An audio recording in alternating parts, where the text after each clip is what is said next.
मेरे विश्वास करने वालों में निशान होंगे। कौन से विश्वासी? जो हर सिचुएशन में परमेश्वर के साथ खड़े हैं। हालेलुया। जिनके पास कोई बहाना नहीं है, आज किराया नहीं था जी, आज प्रॉब्लम थी जी, आज दिहाड़ी मिल गई थी जी, आज चर्च नहीं आया, बड़ी के बड़ी मीटिंग में चर्च आता हूं। नो नो नो, प्रभु के साथ जुड़े हुए विश्वासी। लिखा जब मुसीबतें आएंगी, बीमारियां आएंगी, वो चंगे ही नहीं होंगे, रिकवर करेंगे। इसलिए बाइबल कहती है जिन वर्षों की ऊपर टिड्डियों ने खा ली थी, मैं उनको भर दूंगा। जो आपकी लाइफ में घट रहा है, उसके पीछे कौन सी आत्मा काम कर रही? हर एक चीज को आत्मिक चश्मों से अगर आप देखोगे, और सीक्रेट सिंस, और चौथा अनॉइंटिंग। क्योंकि अगर आप विश्वासी हो, लिखा अगर विश्वासी हाथ रखेगा तो इसका मतलब अनॉइंटिंग ट्रांसफर होगी, और वो अनॉइंटिंग सब कुछ रिकवर करके लेके आएगी। क्योंकि अनॉइंटिंग वो मटेरियल है, वो रॉ मटेरियल है जो आपकी सब चीजों को पैदा करेगा। इमेजिन करो अगर दाऊद जब परमेश्वर के पास गया, अपोद को लेके आओ, और जब उसने पहना और प्रभु से पूछा कि परमेश्वर में वापस जाऊं, उनको पकड़ूं। इमेजिन करो अगर दाऊद को गंदी आदतें होती और वो सीक्रेट पापों में होता, क्या वो खुदा के सामने जाके उसके पास इतना हियाव होता कि प्रभु? क्योंकि बाइबल कहती है जब तुम्हारा दिल तुम्हें दोषी पाता है, तुम जानते हो जो कुछ तुम खुदा से मांगोगे तुम्हें नहीं मिलेगा। और लिखा जब तुम्हारे दिल को यह हियाव होता है कि जो परमेश्वर करना चाहता है तुम उसे कर रहे हो, लिखा तुम जो मांगते हो तुम्हें मिलता है। इमेजिन करो अगर दाऊद के लाइफ में सीक्रेट सिंस होते, क्या उसके पास ये हियाव होता कि वो प्रभु के सामने जाके ये बोलता क्या मैं उनका पीछा करूं?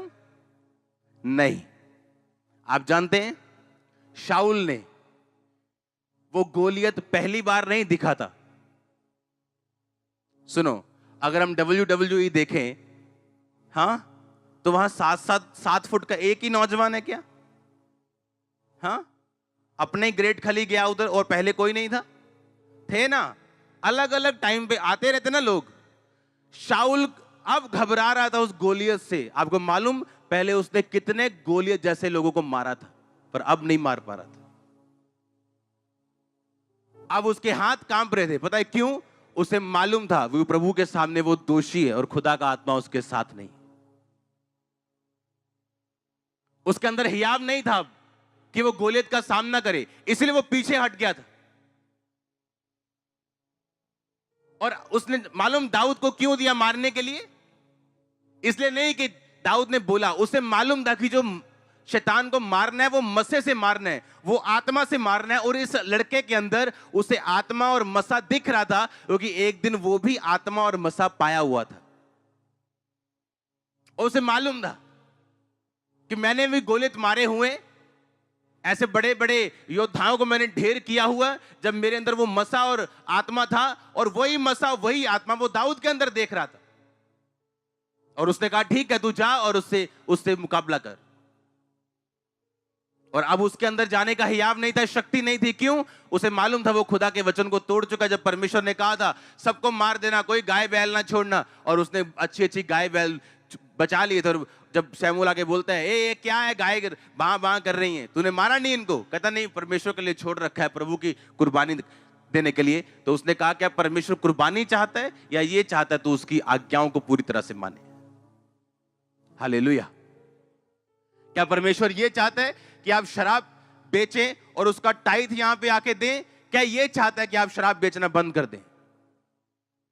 क्या वो आपका टाइथ चाहता है या आपकी स्पिरिट चाहता है? आपकी स्पिरिट चाहता है। उसे टाइथ, ऐसे टाइथ से कोई मतलब नहीं जो शराब बेच के आया हो, अपने पास रखो उसे।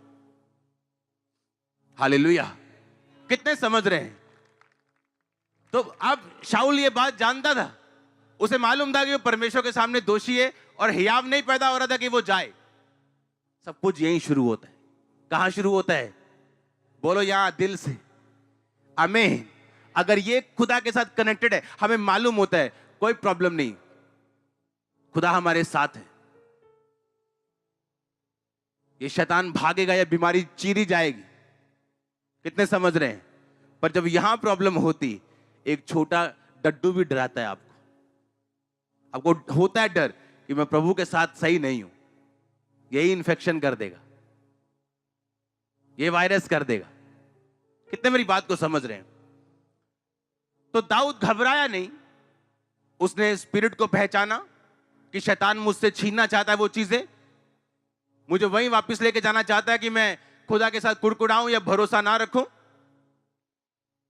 अपने आप संबंध को परमेश्वर से कायम रखना और उस मस्से का होना जरूरी है। चौथा मस्सा आपकी लाइफ में जो आपकी हेल्प करेगा सब कुछ रिकवर करने के लिए।